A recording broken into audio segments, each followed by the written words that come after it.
Dan Blocker dresses himself as a homeless person to test the police. What happens next is crazy.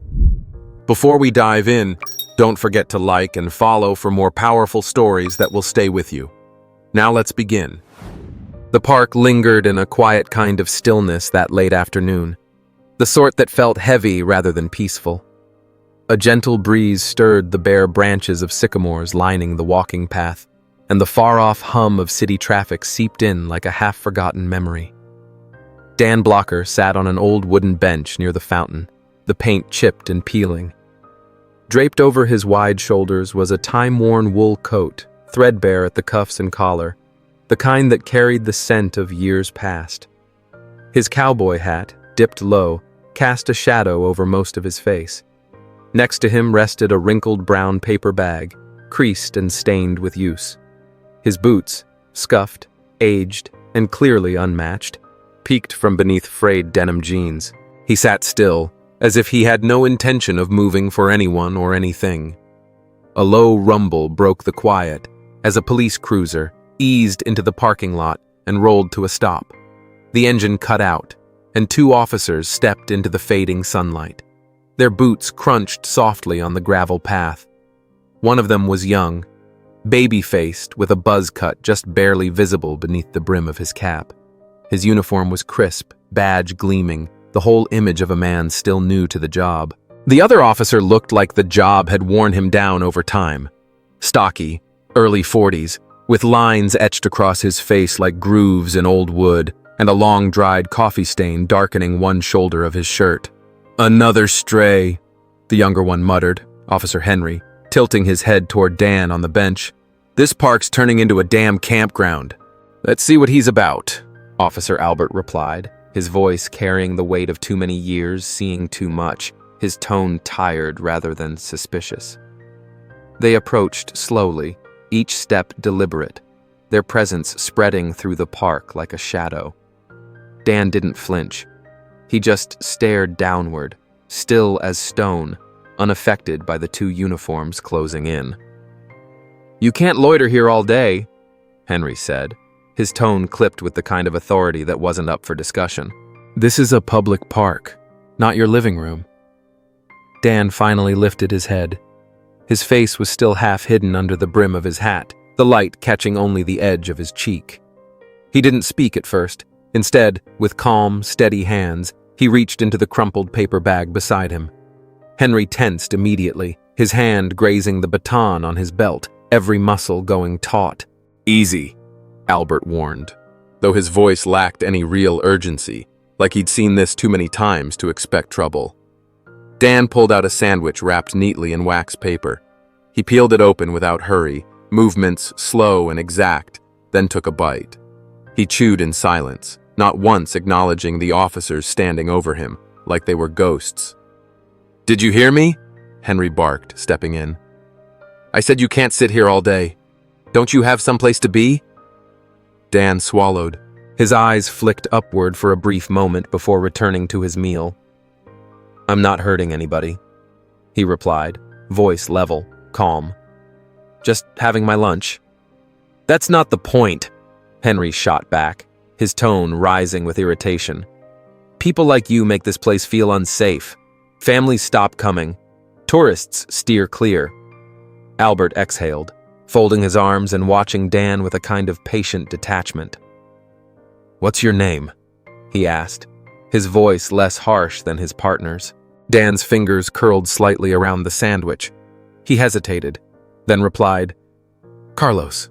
Carlos Ray Blocker." Henry gave a short laugh, clearly unimpressed. "Carlos Ray Blocker, huh?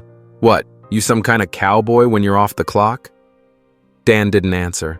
He just took another slow, steady bite of his sandwich. The silence seemed to agitate Henry even more. He stepped in closer, looming. "Let me see some ID," he said, voice low but firm. Dan carefully placed the sandwich beside him on the bench. His movements remained unhurried, like time bent around him. He reached into the deep pocket of his coat and pulled out an old leather wallet. The edges were rounded from years of use, the leather worn soft. He handed it over. Henry flipped it open with mechanical ease. eyes scanning the ID. It checked out. But the clean-cut man staring back from the photo barely resembled the weather-beaten figure sitting in front of him. Henry frowned, handing it back. "What are you doing out here, Carlos? Why aren't you at a shelter or something?" Dan held his gaze, his expression hard to read. "I like being outside," he said. "That a crime?" Albert shifted uncomfortably. He looked over at his partner, lowering his voice. "He's not breaking any laws. We can't just run him off." "Maybe not," Henry muttered, jaw clenched. "But we can sure make it feel like he ain't welcome." For the first time, something flickered behind Dan's eyes. Maybe annoyance, maybe something deeper and darker, but he said nothing. Instead, he reached for his sandwich once more and took a deliberate bite, chewing with a frustrating kind of ease. The silence between him and the officers felt like static in the air, thick, charged, impossible to ignore. A few bystanders slowed their pace, drawn in by the weight of the moment. One woman, holding the leash of a golden retriever, called out uncertainly as she passed, "He's not doing anything wrong. Why are you giving him grief?" Henry turned her way, jaw set. "Ma'am, this doesn't involve you." "This is a public park," she snapped back without missing a beat. "He's got the same right to be here as anyone else." Officer Albert raised a hand in an attempt to cool things down, his tone level but unwavering. "Ma'am, we're just doing our job. Please keep walking." She paused, her hand tightening around the leash. Her eyes darted between Dan, still seated calmly on the bench, and the officers looming over him. After a tense second, she shook her head and moved on, muttering something under her breath.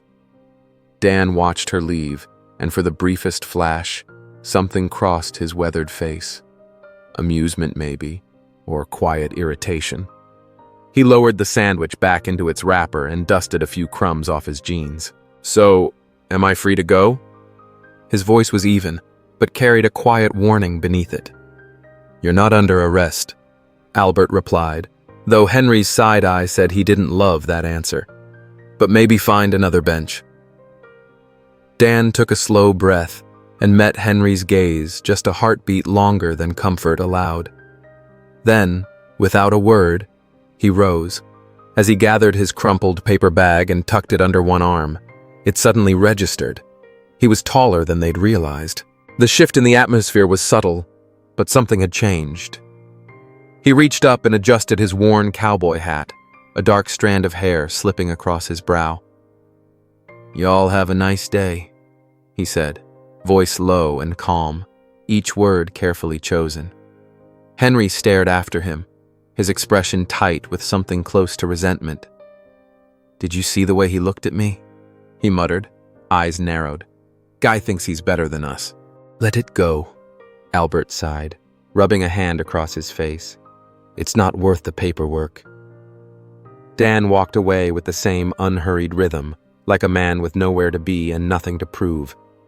Slowly, the pressure that had clenched the park began to ease, but something heavier stayed behind. A quiet resistance, an unspoken challenge that lingered in the air like smoke. Henry's eyes tracked Dan's retreat, his hands flexing at his sides. "I don't trust him," he muttered. "There's something not right about him." "You don't have to trust him," Albert said flatly. "You just have to leave him be." Dan rounded the bend, still carrying his lunch under his arm, his stride calm and confident. Just before he disappeared out of sight, the corners of his mouth lifted ever so slightly, like a man who knew more than he let on. This wasn't over, not even close. Henry narrowed his eyes, his frustration simmering beneath the surface. He exhaled sharply, shaking his head as if trying to dislodge a thought that refused to leave. "I'm telling you, something's not right about that guy," he said, his gaze locked on the now empty pathway, as if trying to commit every detail of Dan's presence to memory. "Drop it," Albert said with a sigh, pinching the bridge of his nose. "He's gone. No harm done." "No harm yet," Henry shot back. "You saw his ID? Looked legit, sure, but who carries around a wallet like that when they're dressed like that? And what's he even doing in this park? It doesn't add up. Albert shrugged, already turning back toward the cruiser. Not our problem, he said flatly. We're not here to solve puzzles. We're here to keep the peace. Something about it didn't sit well. He's hiding something, Henry muttered as he slid behind the wheel of the cruiser, jaw clenched with unease. Albert exhaled slowly but didn't argue. He'd long since learned that when the kid's instincts kicked in, it was best not to waste energy trying to talk him down. Meanwhile, Dan Blocker had drifted deeper into Greenway Park, away from the busy walking paths and picnic tables, finding a shaded spot beneath a cluster of towering oaks. He sank onto a bench with the kind of patience that spoke of someone used to waiting. Beside him, a brown paper bag rested, untouched. He leaned back, adjusting his wide-brimmed hat forward just enough to shade his eyes. His face gave nothing away. To a passerby, he might have looked like a retiree enjoying a slow afternoon, but there was a stillness to him that didn't fit. Relaxed, yes, but alert, watchful, like a man anticipating something, or someone. It wasn't long before his quiet was broken. Two joggers rounded the curve in the path, their running shoes crunching on loose gravel. As they neared the bench, their conversation tapered off. One of them, a lean, middle-aged man with a high-end fitness tracker and an air of restrained judgment, nudged his companion and muttered something under his breath. The woman running beside him gave Dan a cautious look, her posture tightening with unease. "Should we call someone?" the man whispered, voice hushed, but aimed intentionally loud enough for Dan to hear. Something about the guy on the bench rubbed him the wrong way. He didn't belong. He unsettled people. Dan didn't flinch. His eyes opened just a crack, flicked toward the couple, then back to the sky. His face didn't shift, still calm, still unreadable. But the air grew thick with a tension no one wanted to name. The joggers shared a look and picked up speed, their sneakers whispering away down the path. The peace didn't hold long. A small crew of teenagers tore through the park on their bikes, their voices loud, their laughter rowdy as they weaved through trees and across the open green. One kid noticed Dan sitting alone and slowed, his eyes lighting up with mischief. He waved his friends over with a grin. "Yo, check this guy out," he said, pointing a thumb toward Dan. "What's up, Grandpa? You homeless or something?" Dan didn't blink, didn't shift. He just watched the kid, quiet and curious, like studying a bug crawling too close. The lack of reaction made the teen bolder. He stepped closer, puffed up. "What happened, old man? Bet your house on fantasy football and lost?" His friends cracked up, laughter echoing like empty cans clattering down a sidewalk. One of them pulled out a phone, already filming. "Come on, say something for TikTok," he sneered. "Tell us your sob story." Dan finally spoke. His voice was level, slow. "You ought to move along," he said, locking eyes with the kid. "This ain't the place for games." The laughter died. The air shifted. It was the way he said it. Not loud, not threatening, but solid as bedrock. The teens faltered, eyes darting to one another, confidence flickering. Then, before they could decide if they were going to run or double down, the low rumble of a police cruiser rolled in from the distance. The car pulled up close, tires crunching the dirt, and the group scattered like leaves in wind, tires screeching as they pedaled away. The driver's door popped open and Officer Henry stepped out, his eyes sharp and locked on Dan. "You again?" he said, walking with purpose. "Can't find another park to haunt?" Dan didn't budge. His body remained loose, calm. "Didn't know they passed a law against sitting down," he said. Henry's jaw clenched. Irritation flickered across his features. "You've got a smart mouth," he said, stopping a few feet away. "I don't like smart mouths." "Good thing I'm not here to win you over," Dan replied, tone steady as stone. Officer Albert joined his partner, expression somewhere between weary and annoyed as he glanced from one to the other. "What now?" he asked. "Why are we back here?" I don't trust him, Henry said flatly, eyes locked on Dan. He's hiding something. He's sitting on a bench. Albert sighed, the words laced with disbelief. Let it go. But Henry wasn't backing down. He stepped closer, fingers drifting toward the baton clipped to his belt. What's in the bag? He asked. Dan Blocker tilted his head slightly, gaze steady. Lunch, he said. Prove it. Dan raised a brow but didn't argue. With the same calm, deliberate motion he used whether tying his boots or throwing a punch, he picked up the paper sack and held it out. Henry peered inside, his frown deepening when all he found was a ham sandwich, a Granny Smith apple, and a half-full bottle of water. You carrying something else? Henry asked, his voice edged with suspicion. Something you don't want us to find? Dan set the bag down once more, his movements unhurried, deliberate, like someone with nowhere to be and nothing to prove. The stillness in his actions only made the tension thicker, as if the air itself held its breath. I've got nothing to hide, he said plainly, his voice smooth and unfazed.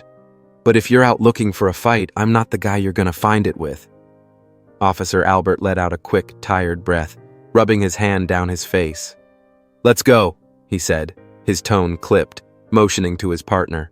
We've got more important things to deal with. But Henry didn't budge. Something about this man gnawed at him, like a puzzle with a missing piece he couldn't stop turning over in his head. He stayed rooted, jaw clenched tight, his eyes fixed on Dan, whose calm presence only seemed to deepen the doubt circling in Henry's gut. Albert was already halfway back to their cruiser, ready to call it, but Henry still stood his ground. There was something off, something in the way this guy didn't flinch, didn't fidget, like he'd already played this game and knew the ending. You're awful calm for someone getting this much heat, Henry said, his voice now low and taut, the kind of sharp that cuts under the skin. Most folks in your shoes would be a little more nervous. Dan didn't blink. Most folks aren't doing anything illegal, he answered, his tone level and steady. Are you saying I should be? Henry edged closer, one hand still hovering near the baton clipped at his belt. I'm saying you're acting like someone who's got nothing left to lose, he muttered, narrowing his eyes. And that makes me wonder what you're hiding. Dan met his gaze without even a flicker. Told you. I've got nothing to hide, he said again, like it was gospel. You already searched me. Searched the bag. If you're still coming up empty, that's your problem. A few yards away, Albert leaned against the cruiser, clearly losing patience. Let's roll, he called out. Guys clean. But Henry didn't move. His eyes were locked on the man in the weather-beaten coat, studying every line of his still face, every breath that didn't come fast enough. You've always got to come back, don't you? He snapped, frustration creeping into his voice. You think you're better than me? Dan tilted his head slightly, the smallest shift, his expression unreadable. I'm not trying to prove anything, he said. I'm just sitting here, minding my business. Henry stepped in even closer now, the space between them shrinking, the charge in the air rising like a storm about to break. You think this is a game? He hissed. Think you can just sit there and make me look like a fool? Dan didn't flinch, not even a little. His voice stayed calm, but there was a steel edge to it now. I think you're doing a good enough job of that on your own. That pushed Albert back into action. He straightened, stepping in fast with a tone that said, enough is enough. That's it, he said firmly, placing himself between his partner and Dan. We're done here. But Henry wasn't ready to let it drop. No, we're not, he shot back, his voice sharp, riding the edge of something volatile. He's playing us. I can feel it. Albert turned fully toward him, voice clipped. Feel all you want. You've got nothing. Let it go. For a second, it looked like Henry might push it further. His face was flushed, pride stung, his grip still twitching near the baton. But then, finally, he took a half step back, lips drawn tight. Fine, he muttered through clenched teeth. We're out. Dan didn't say a word, just watched silently as the officers turned back toward their car, Henry paused just as he reached the door, throwing one last look over his shoulder. His eyes locked with Dan's, and in that silent stare, something passed between them, unspoken, but heavy. A dare, a warning, or maybe both. Albert, now behind the wheel, exhaled slowly, shaking his head as he turned the ignition. "Let it go, man," he said, his voice worn down. "Not worth the drama." "It's not about drama," Henry mumbled, eyes lost in the passing blur of city lights. "It's about respect. That guy, he thinks he's untouchable." Albert guided the cruiser back onto the main road. "He's just some guy sitting on a bench," he said. "Let it go. We've got real work waiting." But Henry couldn't let it go. His thoughts spun, a relentless storm of frustration and questions. Who was this man? Why did he sit like he owned the place, like fear didn't touch him? Why did it feel like he was hiding something, even when there was nothing to prove he was? Back on the bench, Dan watched the cruiser vanish around the corner, his face unreadable. With no rush, he reached into the crumpled brown bag at his side, pulling out what was left of his sandwich. As he unwrapped it, his eyes flicked to the edge of the trees nearby. A man in a gray hoodie had appeared, standing motionless, watching. He stepped forward slowly, his every move precise, scanning the area before stopping a few steps from the bench. "How's it looking?" he asked, his voice low and cautious. Dan took a slow bite of his sandwich, chewing like a man who didn't believe in hurry. "Exactly what I figured," he said. "They're suspicious, but they don't know Jack yet." The man gave a slow nod, hands stuffed in his hoodie pocket. "Think they'll come back?" Dan let a faint smile brush across his lips. "They always do. Curiosity's like gravity. It pulls." The man hesitated, brows furrowed. "You sure about this? You're pushing hard." "That's the point," Dan said simply. "I want to see just how far they're willing to go." A jogger slowed nearby to tie a shoe, glanced their way, then kept moving down the path. The man in the hoodie shifted, his body language tightening. "Just be careful," he warned. "It's not going to fall apart," Dan said flatly, his voice carrying the quiet confidence of a man who's already seen the ending. "I've got this." The man studied him for a beat longer, then exhaled and slipped back into the trees. Dan took another bite, his eyes trailing back to the winding path ahead. He didn't have to wait long before the sound of an engine hummed in the distance. Officer Henry had returned. The low growl of the cruiser settled into the rhythm of rustling leaves and far-off voices. Dan didn't move, finishing his last bite, his body language loose, unreadable. The empty bag rested beside him, but beneath the calm surface of his demeanor, his awareness sharpened. The car rolled to a stop. The moment the patrol car slowed to a stop, Officer Henry was already pushing the door open, stepping out before the engine had fully quieted. His gait was direct and forceful, cutting a path across the grass toward the bench with practiced authority, his older partner following behind, visibly annoyed, his mouth tight with unspoken frustration. "You again," Henry said flatly, his voice lined with impatience and a hint of disbelief. His eyes dropped briefly to the wrinkled brown paper bag on the ground before snapping back to Dan Blocker's face. "We've done this already, haven't we?" he asked, irritation simmering beneath the surface. Dan looked up slowly, his face unreadable. "We have," he replied with a calm, measured tone. "Didn't know sitting on a bench was considered a repeat offense." Henry's hand drifted toward his belt as his voice sharpened. "Don't try to get cute with me. You're still here, still acting shady. I don't know what your game is, but I'm going to figure it out." Officer Albert stepped forward, lifting a hand between them like a warning sign. "What are you doing?" he asked quietly, voice firm and level. "We already cleared him." "He's hiding something," Henry insisted, eyes locked on Dan like he was a puzzle only he could solve. "I can feel it." Albert's shoulders dropped as he exhaled slowly, fatigue creeping into his voice. That's not how we do things. A gut feeling doesn't give you the right to harass someone. Henry scoffed, refusing to back down. Then why hasn't he left? Normal people don't just sit around like this. Dan's gaze narrowed slightly, but his tone didn't change. Normal people, he repeated deliberately.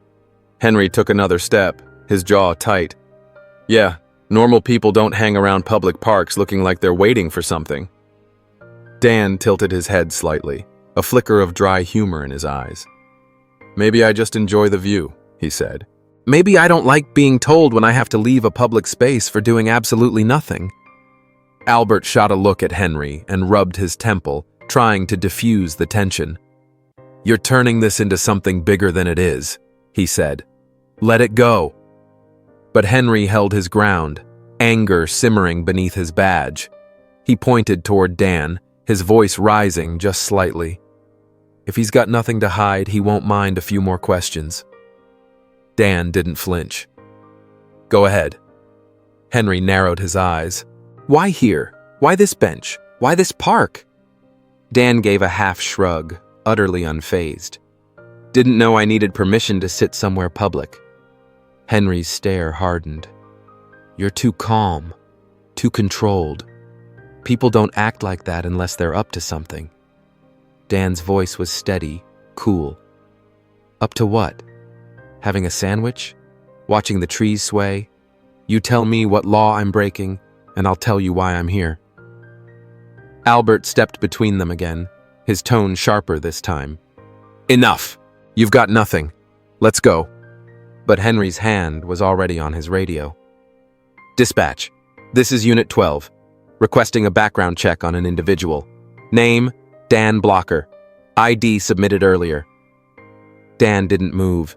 He just raised one eyebrow, watching Henry like a man waiting for the punchline.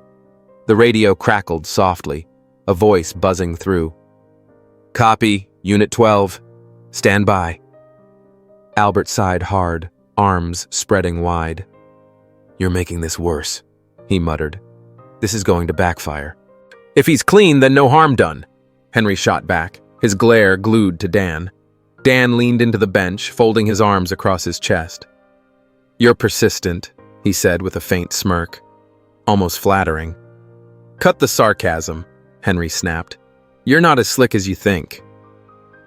Dan's tone stayed cool as ice. Lucky for me, you don't need to be slick to sit on a bench. The radio cut back in, slicing through the tension. Unit 12, no records found under the name Dan Blocker with the ID provided. Henry's knuckles whitened around the radio. Say again? No matches, came the dispatcher's reply, the static now just background noise. Either it's a false ID or there's a system error. Albert's expression darkened as he turned to Henry. That's it.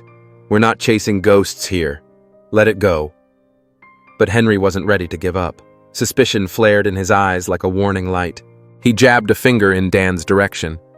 He's lying. That ID's fake, and he knows it. Dan stayed composed, his eyes steady, but something almost playful flickered behind them. If that's true, he said smoothly, then why didn't you catch it the first time? Henry's lips parted, a comeback forming, but Albert didn't give him the chance.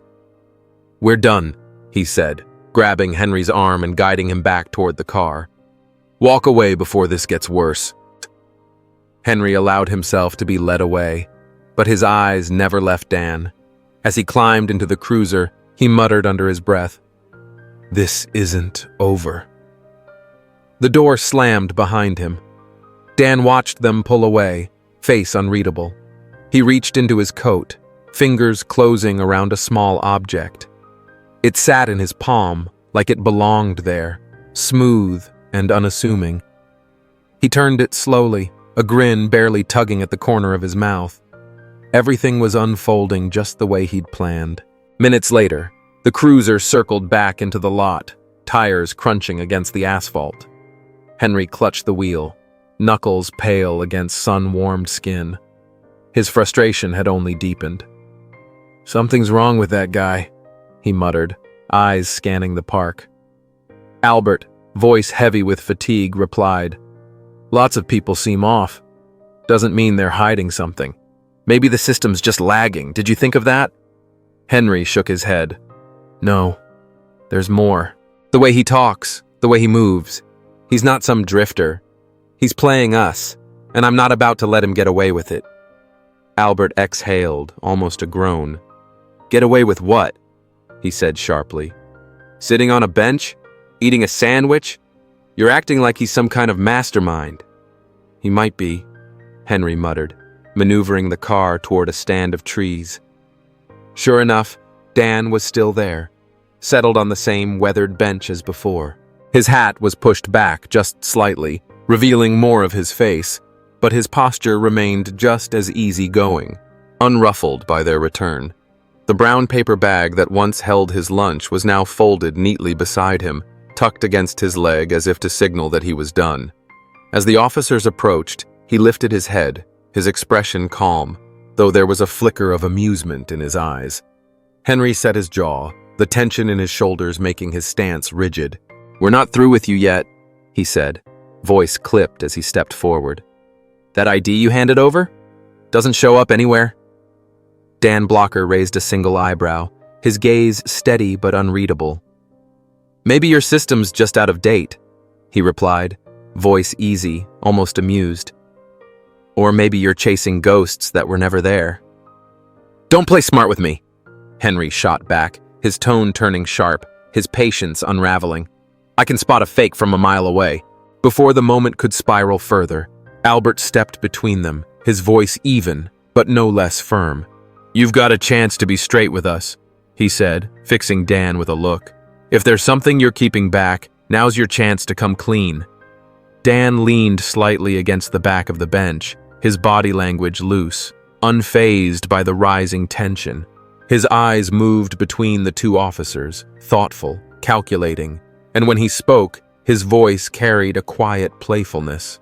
What is it you think I'm hiding? He asked.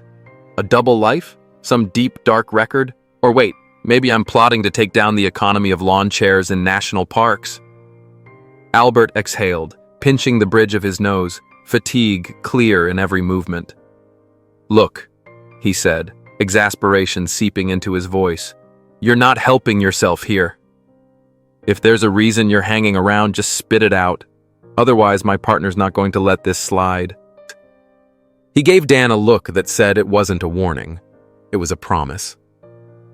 Dan Blocker tilted his head up, expression unreadable as he studied Henry. You've already made your decision about me, haven't you? He said, his tone calm but with a steady weight behind it. Doesn't matter what I say, you're not hearing it. Henry took another step closer, his hand drifting toward the baton at his side, tension radiating from him like heat. You think you're clever, huh? He said, voice low, taut with held-back fury. You think you can just sit there like you're above it all?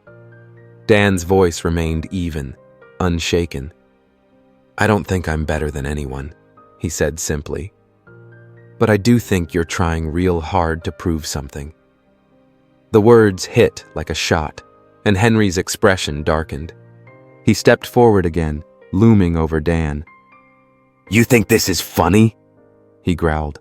You think you get to sit here and make me look like some damn rookie? Dan drew in a slow breath, still calm. I think, he said, you're doing that just fine all on your own. His voice carried no heat, no smugness, only a cool, unshakable certainty. Albert reached out quickly, grabbing Henry's arm and pulling him just far enough back to stop him from crossing a line. That's enough, he said, firm, final. We're not going there. But Henry wasn't ready to drop it. He motioned angrily toward Dan, his words tumbling out with unchecked frustration. He's hiding something, he barked. I can feel it. He's too cool, too sure of himself. Nobody acts like that unless they've got something to cover up. Albert let out a slow, measured breath, his tone edged with the last threads of patience. Even if he is, it's not our job to keep shaking him until something falls out. We don't have cause. Let it go. Henry's jaw clenched hard. Cause? He echoed, his voice sharp. How about the bogus ID? How about ignoring our orders to leave? Albert's reply was swift, firm. It's a public park, He's got every right to be here if he's not breaking the law. And so far, he hasn't.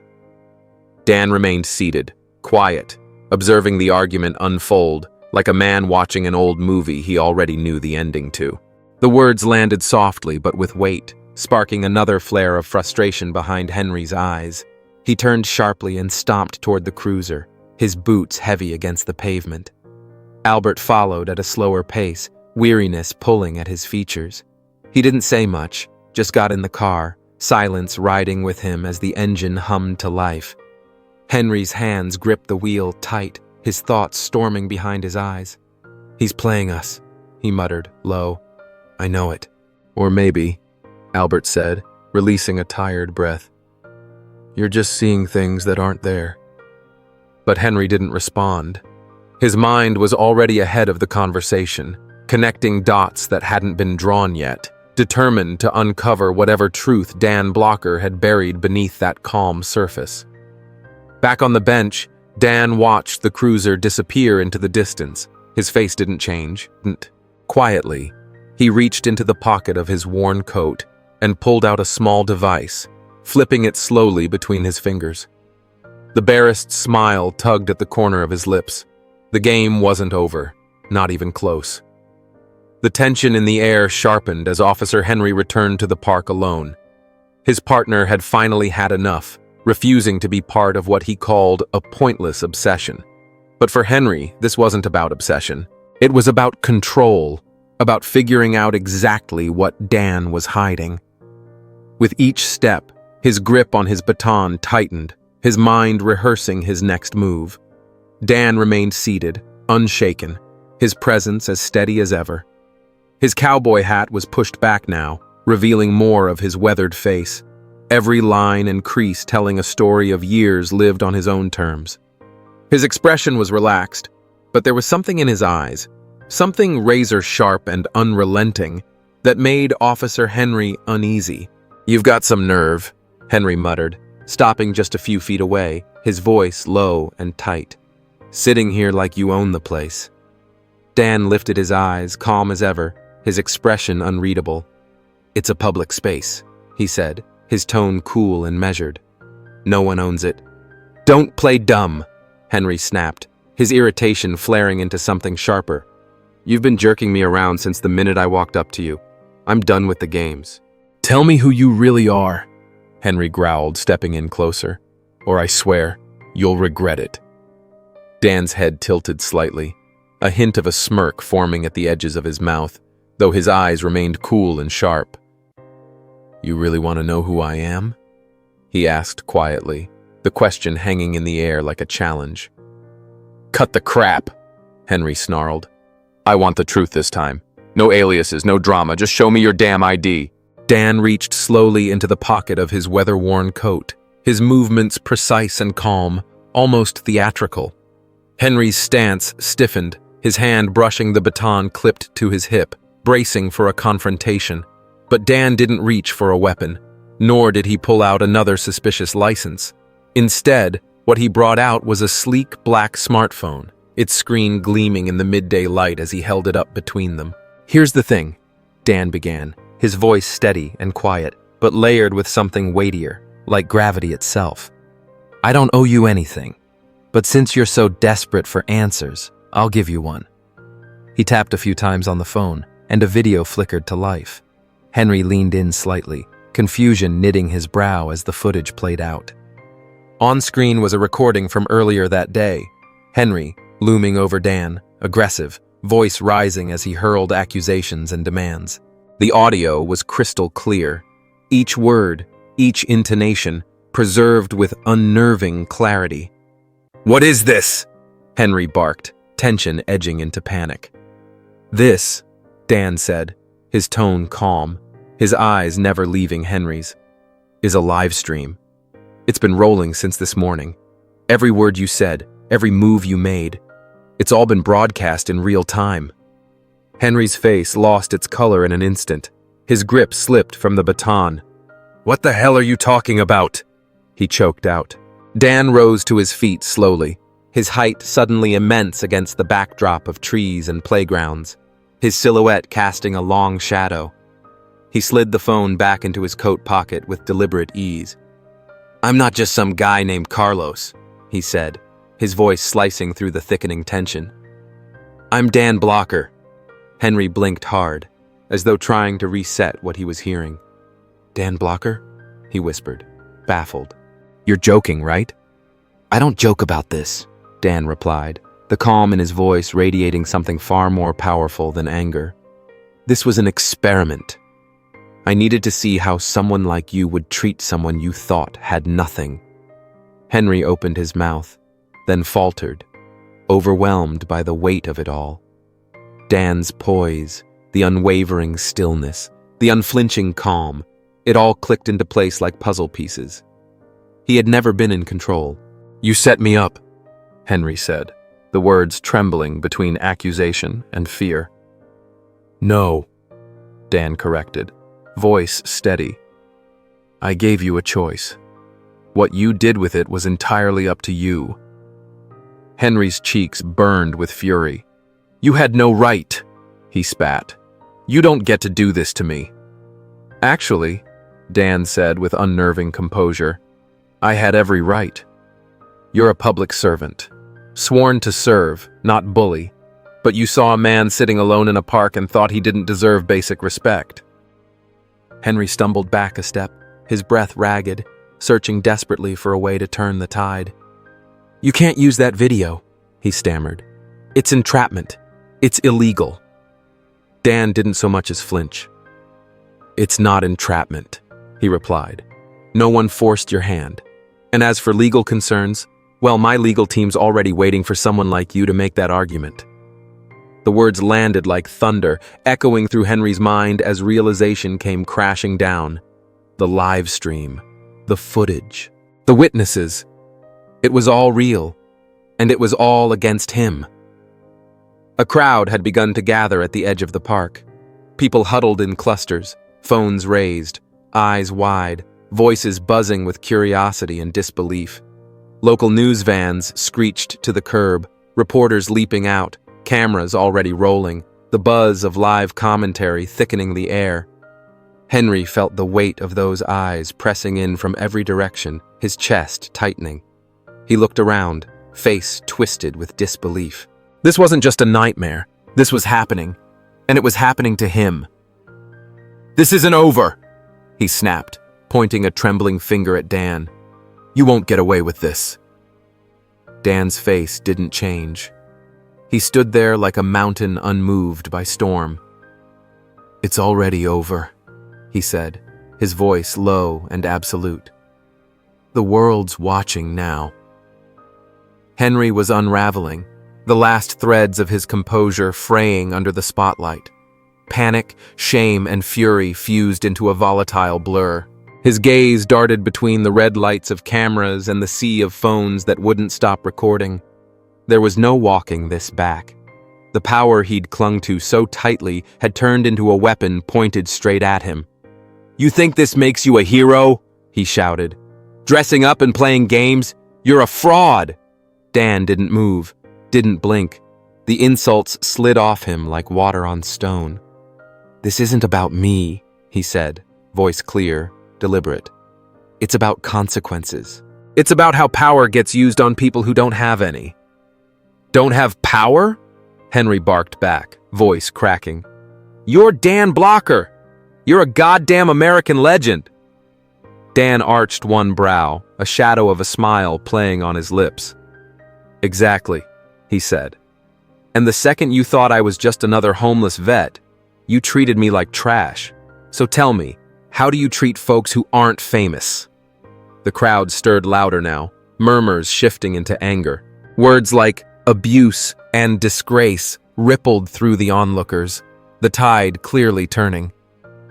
Officer Albert finally arrived, pale-faced, eyes wide as he scanned the scene.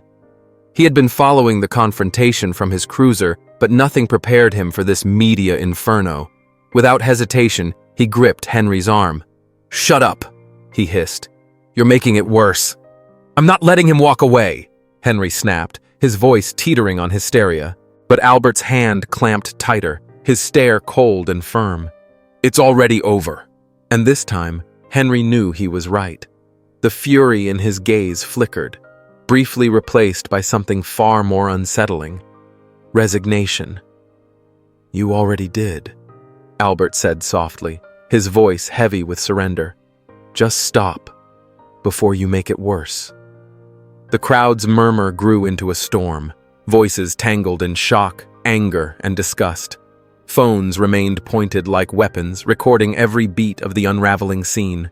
News crews zeroed in, lenses capturing, in painful clarity, the collapse of a man who once wielded power without question. Reporters spoke with urgency, their broadcasts transmitted coast to coast. Dan turned back to the crowd, his voice cutting through the uproar with the same steady authority he'd carried since the beginning.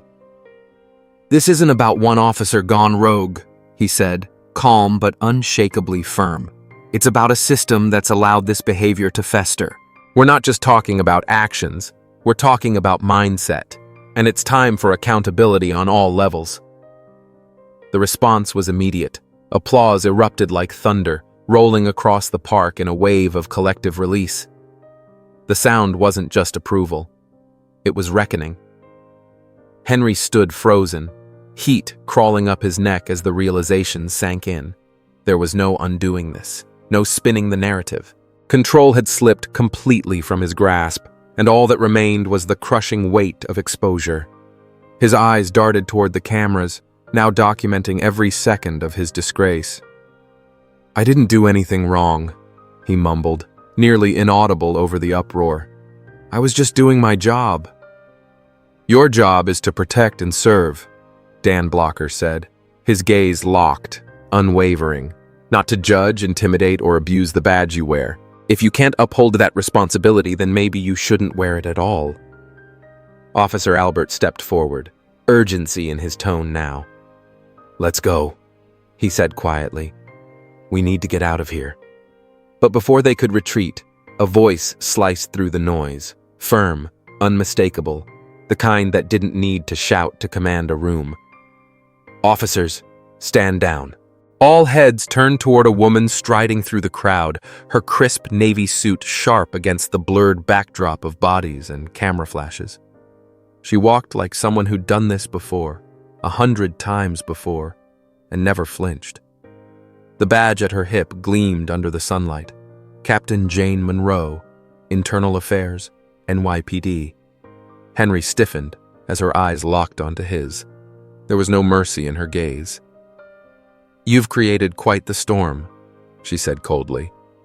"Hope you're ready to face the fallout." "Ma'am, he began, but her raised hand cut through his defense. "Save it," she said. "I've seen the footage, so has everyone else. The public's already passed judgment." She nodded toward the crowd, now openly shouting at Henry, their fury a living thing in the air. Then she turned to Dan, her expression shifting, if only slightly. "Mr. Blocker," she said, her voice now tempered with respect. "On behalf of the department, I want to personally apologize for what you were put through today.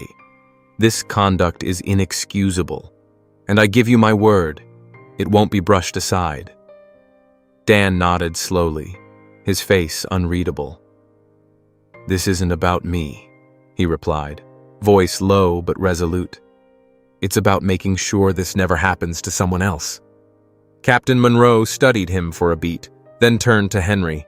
"Hand over your badge and your weapon," she ordered, tone sharp, final. Henry blinked. "What?" he stuttered. "You can't be serious." "I'm dead serious," she snapped. "You're on administrative leave, effective immediately, pending a full investigation, and believe me, it will be thorough." With trembling hands, Henry unclipped his badge and firearm, the moment heavy on his shoulders as he handed them over. His face, once hard with defiance, was now pale, stricken, a man undone. There was no more ground to stand on. The crowd erupted again, this time not with anger, but with vindicated applause, voices swelling across Central Park like a tide of long-awaited justice. As Henry was escorted away, his frame slumped under invisible weight. Dan turned to the cameras, eyes steady. "This isn't the end," he said, his voice clear over the crowd. It's the beginning. Real change doesn't come from outrage when someone's caught. It comes from accountability every single day. The crowd roared in agreement, their cheers echoing across the city's heart as the moment imprinted itself into the collective memory. Officer Henry, stripped of authority, disappeared into the sea of onlookers. Camera lights stayed trained on the scene, fixated on the park bench that had become the eye of the storm. Dan remained by the fountain, hands tucked into his coat pockets, as though this were just another ordinary afternoon. Captain Monroe approached once more, her expression composed but firm. "Mr. Blocker," she said carefully, "I want you to know this will be fully investigated. Our department won't tolerate this behavior." Dan nodded, unsmiling. "I hope so," he said, "because this isn't just about one officer. It's about a culture that lets things like this happen." She paused, visibly shaken by the weight of his words. "I understand," she said quietly at last, "and I'll make sure your voice is heard." As she turned to walk away, Dan faced the bench again, a faint trace of a grin tugging at one corner of his mouth. He sat, pulled out his phone, and began scrolling through the flood of live stream comments. They came by the thousands, messages of outrage, support, disbelief, each line a reflection of a nation stirred awake. "This is why accountability matters," one comment read. "Dan Blocker just pulled the curtain back on a massive issue," another added. "This isn't just about one cop, it's about the whole system." Dan's mouth curled slightly as he tapped out a response. "Change starts with awareness.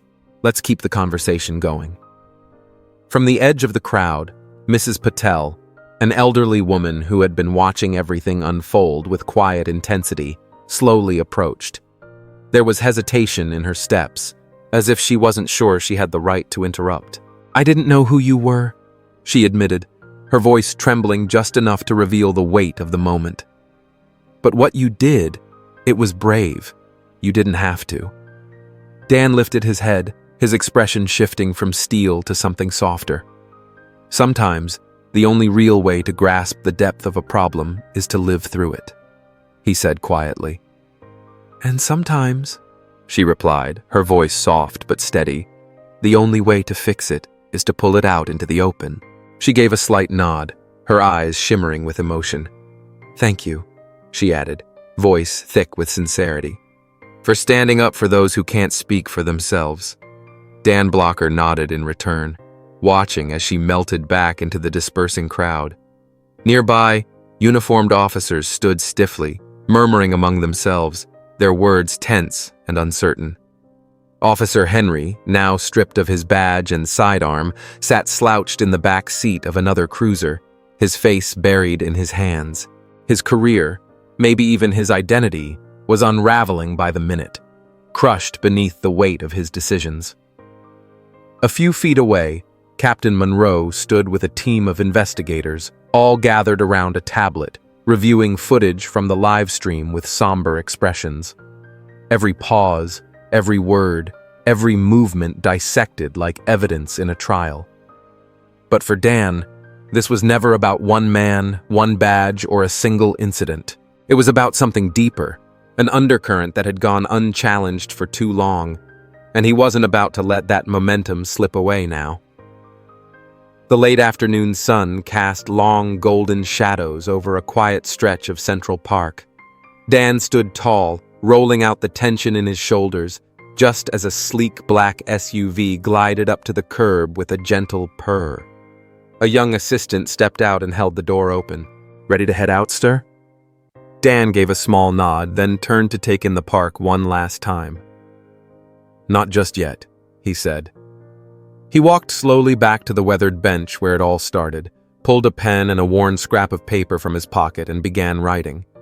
His hand moved quickly, deliberately, the message forming in tight, purposeful strokes. Once finished, he folded the note and tucked it beneath the wooden slats of the bench. The assistant, confused but respectful, remained silent as Dan finally returned to the vehicle. Just before stepping inside, Dan looked back, at the thinning crowd, the officers still milling about, and the now symbolic bench that had witnessed it all. "This isn't just about me," he murmured to no one in particular. "It's about making sure everyone has a seat at the table, or on the bench." As the SUV pulled away, the folded note fluttered ever so slightly in the breeze of early evening. It read, "To the next person who sits here, your story matters. Don't let anyone tell you otherwise." Though the crowd had started to thin, the discussion hadn't lost its fire. People lingered in small groups, voices rising and falling as they tried to process what they'd just seen. They spoke about power, injustice, and the quiet courage of a man who dared to challenge the status quo from a simple city bench. This moment wouldn't be confined to just news headlines. It had become etched in the hearts and minds of everyone present. And for Dan Blocker, this was just the beginning. One park, one officer, one moment. But every movement starts with a single spark. Leaning back in the SUV, Dan scrolled through the non-stop stream of messages pouring in. There was no doubt in his mind the fire had been lit. The takeaway was crystal clear. Real power, whether it came from a badge or a bank account, carried responsibility. Nothing would change until people were brave enough to hold both themselves and each other accountable. Only then could we create a world where dignity and respect weren't luxuries reserved for the few, but rights guaranteed for all, no matter where they sat. As word of Dan Blocker's social experiment spread like wildfire, the footage of that fateful encounter took on a life of its own. It went viral across platforms, dominated the evening news, and sparked heated debates in living rooms, talk shows, and city council meetings from coast to coast. The country was divided. Some celebrated Dan's boldness in pulling back the curtain on systemic issues. Others criticized the method, questioning whether the ends justified the means. But regardless of the opinion, one fact was impossible to ignore. The conversation about law enforcement and bias in society had been reignited. Back at Central Park, the world slowly resumed its rhythm, but the bench where Dan had once sat took on a life of its own. Tourists stopped for selfies. Locals left behind folded notes of their own, inspired by the quiet but powerful message he had written. "Your story matters. Don't let anyone tell you otherwise." Those words hit home for many, especially those who had been overlooked, underestimated, or silenced. It reminded them they were never invisible. For Officer Henry, the aftermath was swift and brutal. With his authority stripped and his integrity in question, he became the center of a highly publicized investigation. His actions were condemned, not just by strangers, but by those in his own department. Officer Albert, though spared official punishment, couldn't shake the weight of the incident. It stayed with him. He'd seen how unchecked prejudice could snowball into something far more damaging. The experience left a mark, and with it, a newfound commitment to doing better, to ensuring his presence on the force would never again be complicit in silence. As for Dan, he returned to public life with renewed fire. Just days later, he stood at the heart of Times Square, facing a sea of cameras, the crowd packed tight beneath the glowing neon lights. "This was never about me," he said firmly. "It was about holding up a mirror to who we are, and now deciding what we'll do with what we see." Wow, what a journey. I don't know about you, but this story really hit me. It wasn't just about a man sitting on a bench. It was about power, perception, and the way we treat people based on assumptions. Dan Blocker didn't have to say much. His presence alone challenged the system. And that's what made this so powerful. One of the biggest lessons here is judgment. Officer Henry saw a man in worn-out clothes and immediately labeled him as a problem. But the real problem? His own bias. He thought authority gave him the right to control who belonged and who didn't. And let's be honest, that's something we see far too often in the real world. Another takeaway? Dignity.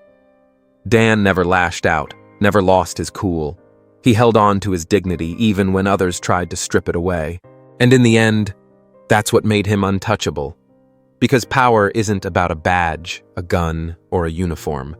It's about how you carry yourself even when the odds are against you. And of course, accountability. The truth always comes out. Henry thought he had control, but the camera, the truth, was stronger than any authority he thought he had. It's a reminder that we all need to hold ourselves and each other accountable. So what do you guys think? What was the most powerful moment for you? Drop a comment below. I'd love to hear your thoughts. And if you enjoyed this story, don't forget to like and subscribe for more content like this. Until next time, take care, stay aware, and remember. Until next time, take care, stay aware, and remember, everyone has a story that matters.